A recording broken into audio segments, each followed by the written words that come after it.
It's time for Wise Money with Korhorn Financial Group with certified financial planners Kevin Korhorn, Mike Bernard, and Josh Gregory. Welcome to another episode of the Wise Money Show with Korhorn Financial Group, where every week we're helping you take your next wise step in your financial life. Thanks for being here, friends. My name is Mike Bernard. I am your host. I'm also one of the CFPs on the show. With me in the KFG studios, my business partners and fellow CFPs, Kevin Korhorn and Josh Gregory. Happy Independence Day, friends. I hope you have a really fun, fantastic day lined up, celebrating all the blessings and all the freedoms we get to enjoy as a nation here. But what about your financial life? Do you have financial freedom that you could be celebrating today? That's what we're talking about on today's episode of Wise Money. We're going to be sharing with you all the ways that you can achieve financial independence for your family's future. I feel like I was just telling someone this, but 4th of July marks the time when I finally feel like, okay, it's not going to snow. It's that winter is officially behind us. And so that's what you get for living in northern Indiana. But if you have a question for the show, there's several ways you can reach out and submit that question to us. You can do so online, wisemoneyshow.com. Got a great question from Jean. She texted in to 574-222-2000. That's 574-222-2000. And then all over social media, that's where we get most questions. Got a question about investing in oil on the YouTube channel. So wherever you're at on social media, just search the Wise Money Show, like and follow us there, and submit questions there as well. All right, so of all 4th of July's Independence Days, as Joshua said, this one's going to feel unique because you haven't been free for the past 100 days. You've been stuck in your house. And those of you that either needed to quarantine because you had the coronavirus or were in contact with someone, staying in your bedroom for like 14 days. Yeah, it's time to get some independence, get some freedom. Well, our specialty is in financial freedom. Comprehensive financial planning is all about helping you achieve financial freedom. We're going to go through the 6 areas of your financial life and give you very actionable, palatable things that you can be doing, steps that you can be taking to get more freedom in your financial life. You know there's 6 areas to your financial life and everyone's. It's your present financial position, protection planning, tax planning, investment planning, retirement and college planning, that's sort of the same one, mix it together, and then estate planning. Those are the 6 areas. Kevin wants me to stop and explain all of them. I'm not going to because we got to hustle, but what's something that you can do in your present financial position to achieve financial freedom, to get more freedom? You know, if I could give you a gift today, I would hope that everyone listening can have freedom from worry in their financial life. And the way that you get freedom from worry is by laying a strong foundation in your financial life. That's what you build off of. That's how you achieve greater levels of freedom and choice, less stress in your life in the future. And this might sound strange, but I was reminded by a client actually just this past week. I asked him for an update on what was going on in their financial life, how they've been surviving the shutdown, all this quarantine and everything. And the one word that he said was, "We feel blessed." Yeah. And then immediately after that, he started talking about how they've got their budget dialed in and everything is just working really well in their financial life.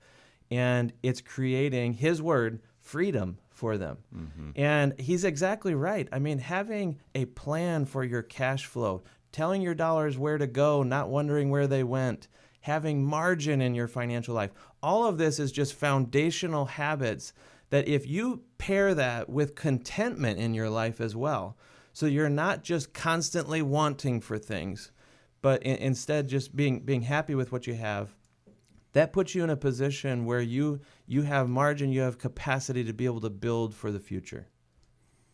Yeah, contentment with godliness is great gain, and that is, it seems ever elusive because you might think, well, if you had lots of money, you'd be very content. And based on that equation, the richest man in the world would be the most content man in the world. And then you'd go down from there, and the poorest person would be the least content. And I've seen the richest and the poorest, and it's just not true. It has to do with what in the, I would call it internal finance. And if you're listening to this, you're probably in one of three camps. Either you've gotten this figured out and you've mastered it and you're killing it, and you're like, all right, well, on to the next one. You haven't, and you've struggled with this, and you think, I'll never have success. Or you're like the person I talked to this week who started listening to Dave Ramsey and got enlightened, and they are on fire and they're getting out of debt.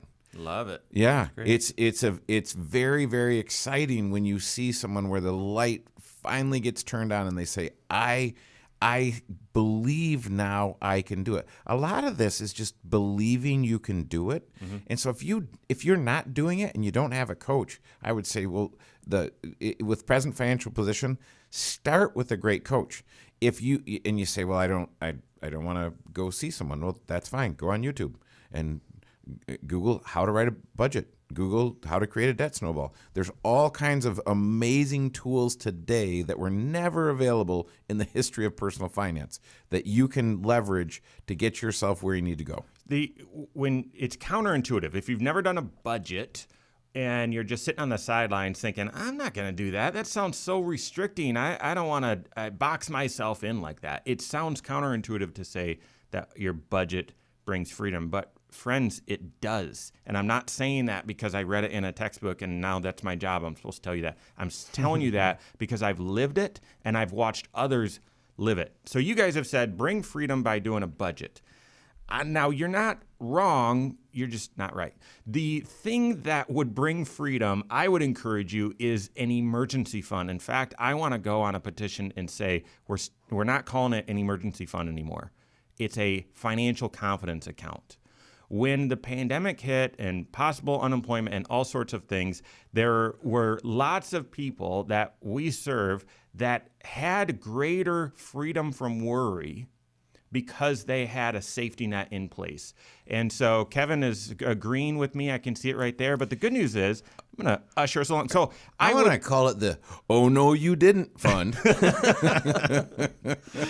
So Josh has a reputation in the office of renaming everything. So sorry, I stole this one from you. But I would definitely. In fact, you can't budget without a 3-bank account system. You can't do a 3-bank account system without a budget. So they are connected. Your emergency fund or financial confidence account is connected to your budget. So I would hire a coach and work on those two things. That's going to give you significant freedom.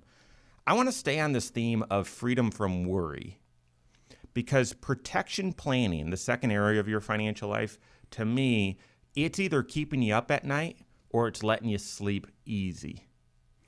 Yeah, early on in my career, I did some math and I told my wife, if we buy the right amounts of insurance, I'm probably going to need to work 3 years beyond what I would if we didn't buy that insurance. But if we buy the right insurance and we have disability insurance in place, we have life insurance in place, we have long-term care in place, we have the right liability limits for our home and auto and other toys and things like that, that we'll live those extra 3 years while I'm working and we'll be fine. But if we didn't have those in place and something happened, so when you think about contingencies and the what ifs of life, if I didn't have my insurability locked in early on before my health changed, or fill in the blank, there's all of these different scenarios. You could possibly be in a bad spot. Yeah, so we're going to go through and tell you in which area in protection planning you got to take some action. So that's coming up. Plus the other 4 areas of your financial life, what you need to do to get financial freedom. So that and more coming up here on the Wise Money Show with Korhorn Financial Group. Hello, YouTube. Thanks for being here. This is the Wise Money Show. You're at the Wise Money Show channel. If you're new and not a subscriber, do me a favor, hit that subscribe button, turn on notifications, and if you found any of the content helpful or even humorous, smash that thumbs up button. What you've missed is we actually had a technical difficulty, and we've already this is our second recording of that first segment. But hey, that's all right. The first time was way better. It by the was way. way Just trust better. us. It was just subscribe to the channel because the first time it was really good. Wait, So- are they going to be tortured with listening to both? No, they won't. Okay. Although that would be. So this, have you ever calculated that? I mean, have you ever just No, looked at the bet and said, okay, if I took all of this money that I'm paying for insurance and I saved it, when would I be financially independent or done working versus if I use this to buy up pretty much, I mean, my philosophy on all of this stuff has been save the maximum that you're allowed to save in the various buckets. And when I started, an IRA, there was no Roth IRA, it's just a traditional IRA. You could save $2,000 a year. So save the most you can save into that, and then buy as much insurance as you can. Now that really applies to disability because there's not really a limit to how much life insurance you could buy. But always cut a very thick slice just in case. But if you took all that money and just invested it, and said nothing bad ever happens, it is about 3 extra years if you're starting at the very beginning of your working life that you'd be working to pay for what all that stuff that you had covered. I was meeting with someone, it was last year, and he said, it was our first meeting, and he was sharing his financial life. He and she were sharing their financial life, and he said, yeah, it's about 2 months of our income that goes to all of our insurances. And he wasn't complaining. I don't know how you could say that without complaining. But he said, yeah, when you look at our health insurance and what we pay for home and auto insurance and disability, yeah, we work about 2 months just to pay for the insurance. And that's true. I know. And then stack the then 10 months that taxes. you work for taxes. Yeah, right. Jeez. All right. Well, let's roll here. So we're good. So are we picking back up in protection planning? Yeah, I think if there's one area, one out of the 5 where you'd say, hey, if you want some peace of mind, look at this, or not. We'll see. The 5. So you got a new advisor school next week. Oh no, you'll be here. Come check it out. I've taken it down to Were you thinking I was going with the Gregory's out west? I was for a second. He's a stowaway. He's going to be holding on to the top of the van. The old Mitt Romney. Josh ties me to the roof of the car. So I get I've done a lot of thinking about this, and there's really 5 main financial risks that we help people assess in the area of protection planning. The risk of, and I've got this laid out, but the risk of passing away early, life insurance, the risk of having a medical emergency, health insurance, the risk of not being able to go to work, disability, the risk of damage to your stuff or to others, and the risk of needing long-term care services. I spent a lot of time thinking about that, and it's really those are the 5 big things. And that's not it, but it's like 99.999%. We help people with those risks. It's about 95.3% of the risks. So anyway. So of those 5 areas, which is one that most people probably need an encouragement to go get some freedom. Or maybe not. We'll talk.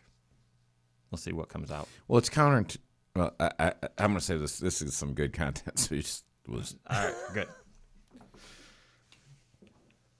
How do you get a little bit closer this Independence Day to financial freedom? That's what financial planning is all about with your certified financial planner. And that's what the Wise Money Show today is all about. This is the Wise Money Show with Korhorn Financial Group. My name's Mike Bernard. Here with me in the KFG studios, Kevin Korhorn and Josh Gregory. If you've missed anything on the program so far, every episode's available on podcast. Now that you're free to move about the country, or you want to do some yard work or go for a jog or whatever, throw the headphones in and listen to the Wise Money Show wherever you listen to podcasts, Spotify, iTunes, Google, all that sort of stuff. Just search Wise Money Show and subscribe there. So we're talking about, in each of the 6 areas of your financial life, what's something you can do to get some financial freedom? In the area of protection planning, it's really all about freedom from worry. But to me, if I can encourage you in one area, it seems like health insurance is sort of automatic for a lot of people. I got to have home and auto insurance and blah, blah. It seems like the one that I think keeps people up the most at night is life insurance.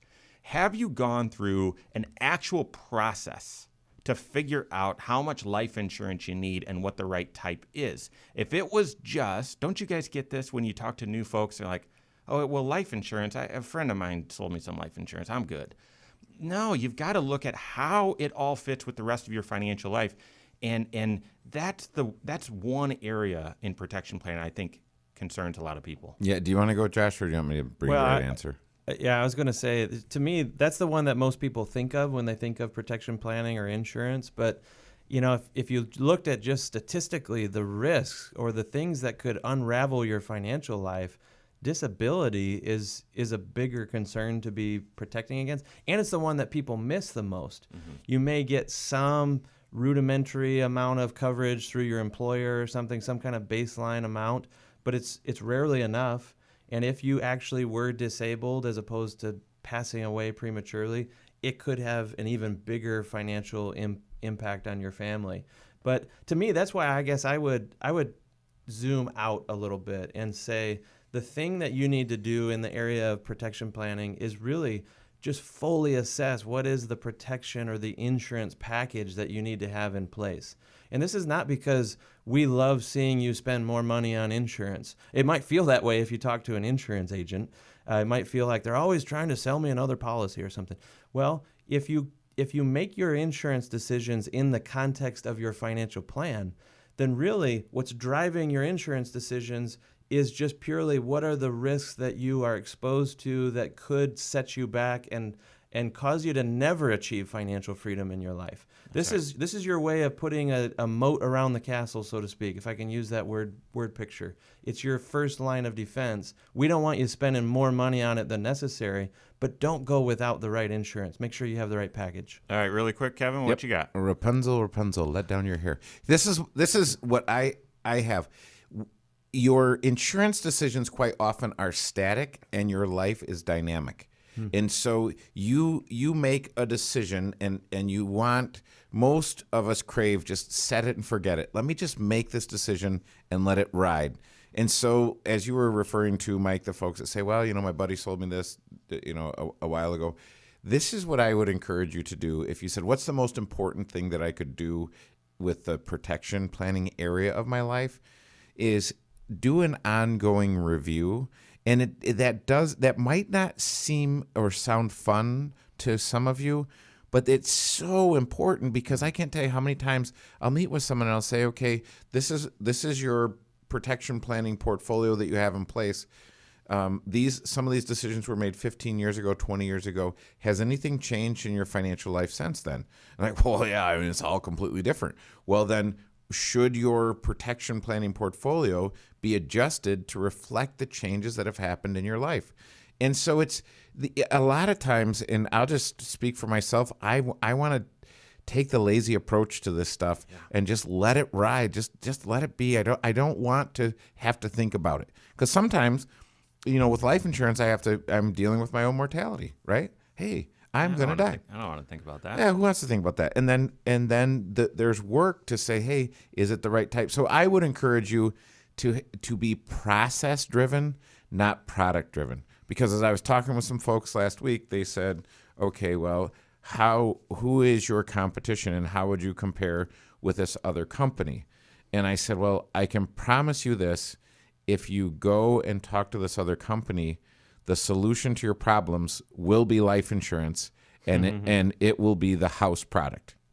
They won't be shopping for the very best among the best. They will give you their product because they are product driven, not process driven. So in the area of tax planning, how do you get how do you get freedom? Just stop paying your taxes? No, that'd lock you up for that. That's the opposite. So I can think of there's one thing, and it's tax planning that you need. It's the discipline or the habit, the pattern in your life of, at least on an annual basis, maybe sometimes more frequently than this, running an actual projection of where your tax picture is going to land for the year before it's too late to change anything about it. Mm-hmm. So this is you turning your attention forward, proactively looking out into the future and saying, okay, what are the things that I can do, as opposed to just trying to be in compliance with what happened last year and getting all the right numbers in the right boxes. This is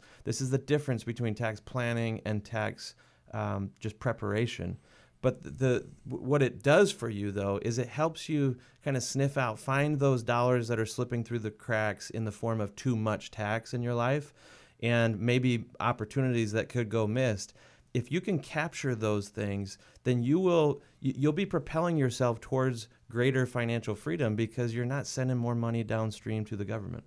Yeah. One of the things I love that we do here at Korhorn Financial Group on Wednesdays, we do case class, and we'll bring a case, and we'll have a number of CFPs sitting around, insurance agents, CPAs, and trying to figure out what's the best thing to do. And this week we were arguing about, should it be a Roth contribution to my 401k, or should it be a pre-tax?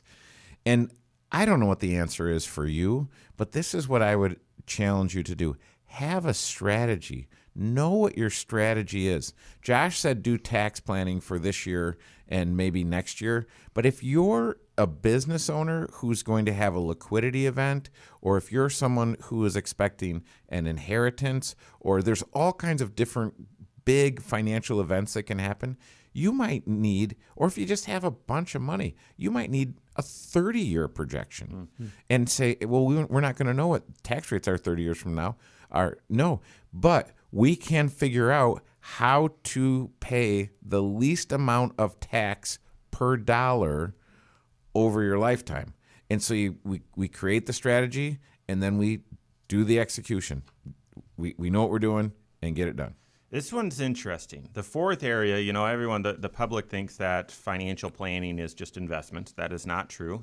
That we exist to help you understand that correctly. Financial planning is all 6 areas. Investment planning is one of those areas. But in the area of investment planning, when it comes to financial freedom, it can be probably the best accelerant towards financial freedom. And also, if you put it at the wrong priority, it can create financial bondage. Yeah, I agree. And I would almost say that this is another one of those areas where many people need to have freedom from worry as it pertains to their investments. They may be watching their investments way too closely. That was one of my number one questions coming through this economic and market crisis was, what was it doing to you emotionally? Was it robbing you of peace of mind? Was it causing you to literally lose sleep at night as the market was falling so sharply? And it was always a blessing back to me when clients would say, no, we knew that you were watching it. Yeah. Or we knew there's nothing we could do about it, so we just didn't worry. So obviously the big area of your financial life to receive freedom is in the area of retirement planning. That and more coming up here on the Wise Money Show with Korhorn Financial Group. So do we need to be through all 6 by the end of the third? I think. Yeah. I think okay. So are we on pace? We're a touch behind pace. We have to get 2.5 done in this last section. So how? I think how is the question.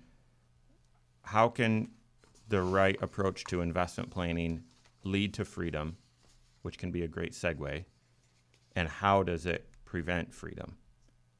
And that's having the right strategy and not looking at it, obsessing over it every day.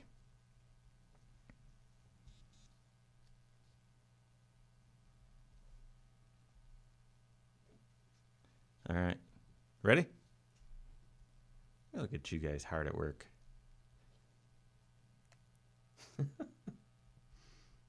You're already ready already. Okay. How do your investments, the right investment strategy, the right investment approach, how does it lead to financial freedom, and how do you make sure it doesn't lead to financial bondage? That's what we're talking about right now. This is the Wise Money Show with Korhorn Financial Group. Thanks for being here. My name's Mike Bernard. Here with me in the KFG studios, Kevin Korhorn and Josh Gregory. Stay up to date on all Wise Money content. You'll do so online, wisemoneyshow.com, and then everywhere on social media, Facebook, YouTube, Twitter, Instagram, wherever you're at, we're there too. Search the Wise Money Show. Like and follow us there. You'll receive all of the Wise Money content through those mediums. We're going through very quickly, as fast as we can, all 6 areas of your financial life, giving you nuggets, giving you things that you can do to achieve more financial freedom. The area of investment planning is tricky. It can either lead to freedom or create bondage. The question is how? How can you structure your investments to lead to freedom? And then how do you make sure it doesn't cause bondage? Well, you have to, again, at the risk of sounding like a broken record, you have to have a plan. And so that plan involves where should I be saving my money and how much should I be saving? But one of the most important decisions you'll make in your financial life is how do I allocate my investment resources between different investment options. Oh, yes. And so and so if you said, okay, how do I make those decisions? Well, it includes tax planning, it includes retirement planning, which are on either side of investment planning that we're talking about. So you really have to have, and like you said, Mike, most people think financial planners just sell investments. So if you talk to someone in an unguarded moment and you say, hey, do you work with a financial planner? And they're like, well, yeah. But when you get down to it, what do they do for you? Well, they sell me investments. That's not financial planning. Financial planning is addressing the 6 areas. But this is one of the key benefits, I guess, that a certified financial planner can bring in your life, because who you choose as the co-pilot with you as you're managing these dollars really can make all the difference in the world as well. You want someone who's bringing calm to the situation when you're naturally going to be stirred up emotionally and maybe tempted to make some of the classic mistakes with your investments as well. So because you're hopefully working with a certified financial planner who happens to also help you with your investments, that person can help remind you, especially at those critical crisis type moments, why your investment decisions still need to be tied to your overall financial plan and the goals that they're trying to achieve. Yep, that's right. The classic area of financial independence, in fact, people call it retirement, and it's truly, truly financial independence. When are you independent from that paycheck and punch in the clock?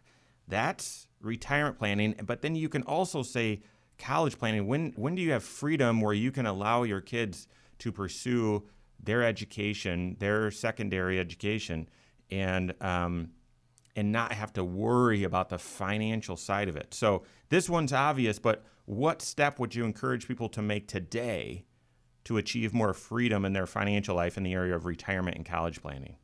Well, again, I'm going to be redundant repeating what Kevin already said, and that is to have a plan, right? People don't achieve retirement or financial independence by accident. Yeah. The vast majority of people, they don't realize that they're spending their retirement right now because they bought an extra super duper car, or those extra vacations start racking up, and they don't realize that it's actually eroding their ability to have enjoyment later on in life. And even if you're someone, and there are folks out there who say, well, I'll probably never retire. I love to work. I'm probably going to always be doing something. I'd go crazy at home. We hear that all the time.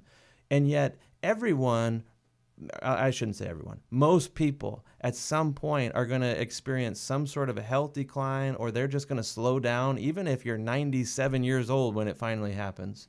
Eventually, you have to be able to not be dependent on a paycheck for your livelihood. And again, that doesn't happen by accident. It's building up the right amount of resources so you can have income that's not dependent on you punching a clock, as you said. Yeah, and I would insert one word into that. Josh said have a plan. I'd say have a written plan. And a lot of times the reason why people, and I'll just put myself in that category as well, the reason why we don't have written plans and written goals is that actually creates accountability, and most of us don't get real excited about accountability. So if you can have a written plan and hold yourself accountable to you're a bad boss and a worse employee. So if you can have a written plan and then get someone to help encourage you to work the plan, it's amazing what kind of success you can have. So having freedom, having true financial independence in this area from that paycheck is looking at all 5 factors, how they fit together, building that written plan that Kevin talked about, and then monitoring your progress. But if I were to go through that, it seems like many people are lacking that full plan, yes. But of the 5 factors, they have the least amount of input. So I'd encourage you, if you're looking for something actionable, take whatever you're doing into your retirement savings right now and increase it by 1%. Increase it by 1% and figure out a way to live on the difference there. All right, lastly, estate planning. This is the 6th area of your financial life. This one also is freedom from worry, but it could also be freedom from unintended consequences. Yeah. You know, the way I was just kind of going to frame it in my mind was it's the freedom to be able to increase the blessing and decrease the burden that your life represents to other people. And you know, when we think of estate planning documents, we've done entire shows on this before, but you know, having the documents and the decisions in place so that if you were to pass away tomorrow, how do you make sure that your life, everything that's being left behind, is truly a blessing to the people that you love the most? Or, you know, if you got conked on the head and you're disabled and you really you need someone caring for you, how do you reduce the burden on them by having the right things in place, right documents that give them the authority to just kind of streamline things? So, you know, you said unintended consequences. You know, one of the unintended consequences is sometimes just having a mess that's left behind for other people to clean up. And estate planning is sort of your proactive way of avoiding the mess. Yeah. So often people have, we're going on a trip. And I don't know, you guys might not know this. You know me pretty well, but I have this issue with flying. I've kept that a secret. You're my favorite person to fly with, kept actually. It a it's secret. Very entertaining. Anyway, that oftentimes a big trip leads you to say, I don't have my stuff in order. I don't have my act together here. And without a financial planner, your response is likely, I'll type up a quick note, done it, and I'll leave it in a place that people can find it, or I'll get a will. A will is not adequate. And there's a lot of things, if you don't have minor kids, you actually might not really need a will. Like, that might not do everything that you think it should do. You need an estate plan that if you're conked on the head, as Josh said, or slip on the banana peel, as what Kevin usually says, and you're unable to make your own decisions or whatever, your full estate plan addresses those things. It's more than just a will. Right, and try and explain that. We have a relative who is not long for this world, and I was trying to explain to my wife, because she said, well, he has a will. And I said, well, honey, the will isn't going to do a lot if there are beneficiaries named to his various accounts. That stuff's not going through the will. And she said, well, what do you mean? It's his stuff, right? It's going to go through the will. So most people don't have a great understanding of that. I'd say get some help and get an understanding of how stuff can be most efficiently transferred. All right. Okay, we've got questions from fans of the show. That and more coming up here on the Wise Money Show with Korhorn Financial Group.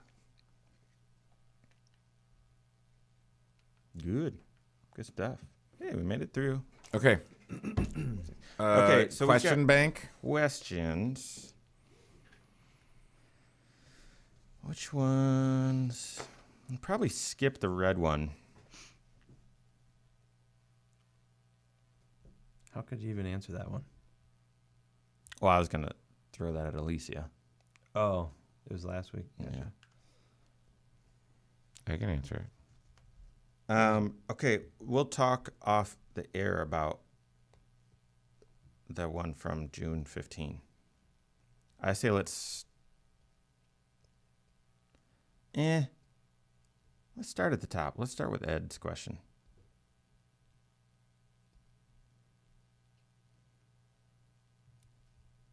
Let's start there. You familiar with all the Yeah. details on that one? Yeah. Okay, just know this is interesting to 1.5% of the Right. listenership. And which question did you tee up also? The one from 6:15. You want to start with that one? Oh, no. I thought you said we were going to talk about it off the air. Or We are. I'm confused, I but think we talked about that in the first. Yeah. No. Like, I want to talk to you about that one off the air. but we're going to cover it on the air. We'll see. We'll see what comes out of my mouth. Sorry, YouTube.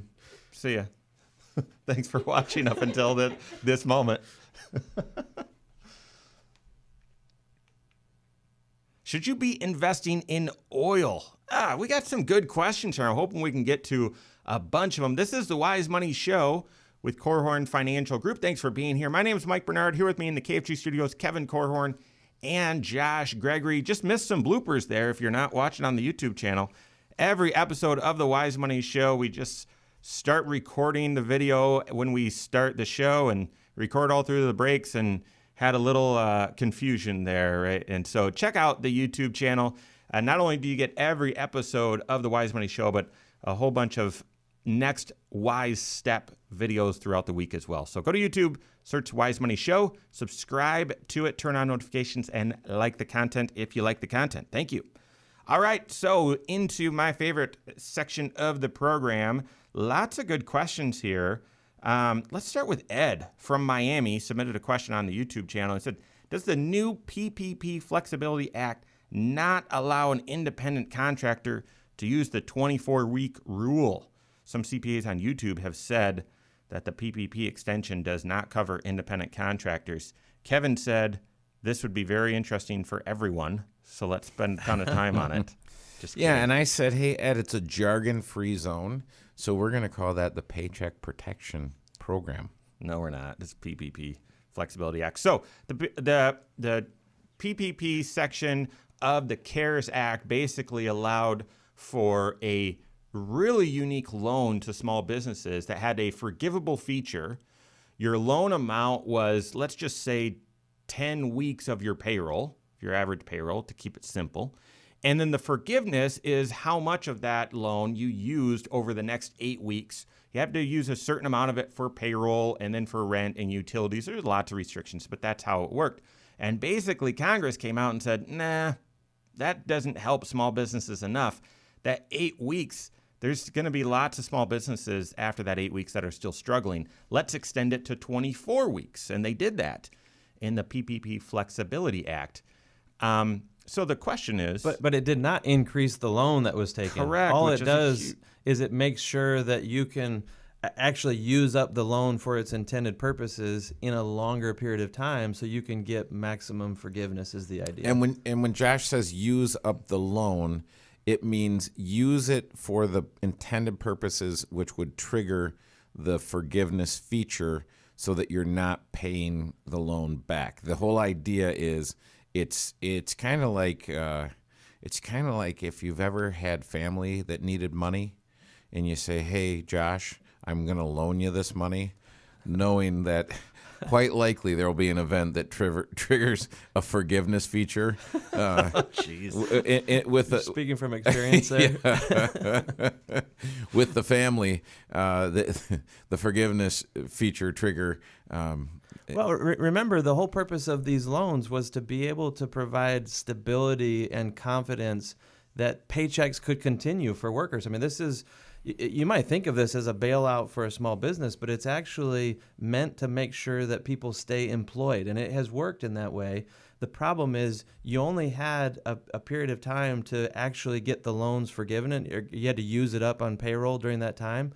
And some people just couldn't use it all during that time. I think it had another purpose too, though. I mean, Josh, you said it's meant to make sure that people stay employed.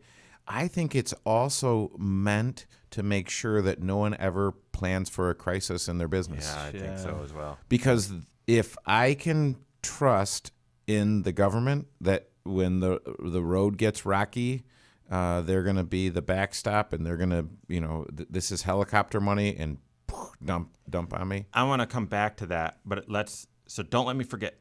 Don't let me forget that. But Ed, are independent contractors, self-employed individuals left out of the Flexibility Act? The answer is no. In fact, you got some good news. If you're following the Wise Money Show on YouTube, you got some good news last week when I announced that the Small Business Administration came out with their updated application for everyone. It's a lot of pages.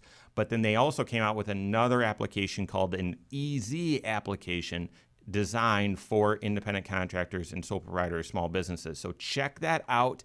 Contact us or your CPA for details there. But no, the YouTubers that you saw saying independent contractors were left out, that was purely clickbait. They were trying to get your likes. Let's go back to what Kevin said. This is not a question. We might be doing a full show on this.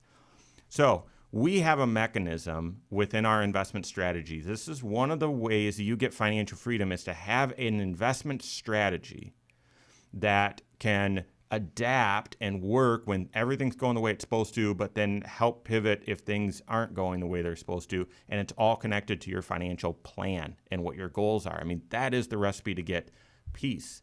So we have an adaptive strategy, and our adaptive strategy all along this spring was, hey, things are rough. And so we got to cash quickly, and we expected to stay in cash for a long time.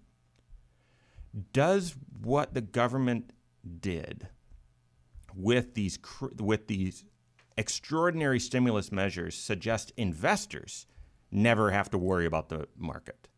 Is that, I mean, you said, hey, this is a moral hazard was just created with the stimulus for small businesses that, listen, continue to take all the cash out of the business, never have to plan for contingencies because the government's going to take care of you if things get that bad. Well, hopefully, if you're a small business owner, you know that's facetious. But we're all investors. Should you never have to worry about a big investment decline? Because, listen, they're all temporary, always. But, this is what you should expect. I mean, 2 months, and it's fine. Go back to the last recession, the Great Recession, as they say, the banking crisis and all of that, the housing bubble and whatnot. The Fed at that time was doing some really experimental things, kind of figuring out some new strategies to just try to get the economy back on track. And they worked, but they were kind of slow in coming. It was sort of awkward and spread out over a long period of time. The Fed now still has that old playbook and is instantly doing some of the things that was spread out over months and months, you would even say years. And so their aggressive response to this economic crisis, I believe, may be creating that very moral hazard that you're referring to, because they've essentially gone from being sort of the backstop for the banking industry to now they're like the backstop for everything. Yeah. And it could almost lead you to say, well, risk on all the time. Mm-hmm. I should always, and we tell you from a responsible, prudent standpoint, take a certain level of risk for your long-term goals. But I mean, what the government and the Fed has done here is always just take a bunch of risk. Well, they've certainly gotten rid of any incentive to have savings. Exactly. Because any kind of return or reward that you can get on your savings, it seems like yesterday, but it was in the late 90s when a money market account was paying 6%. And so so you look today, and if your money market's at a bank, that might be at 0.5% or even less than that. And if it's an online money market, it might be 1.5% or even less than that. So it's very interesting how the incentive to have any kind of pooled savings and be prepared. But that's where I would challenge you to make sure, especially if you're a business owner, what should your working capital requirements be? Not that a bank is going to put on you. What are you going to put on yourself to make sure in the event of this next thing that happens, it's going to happen.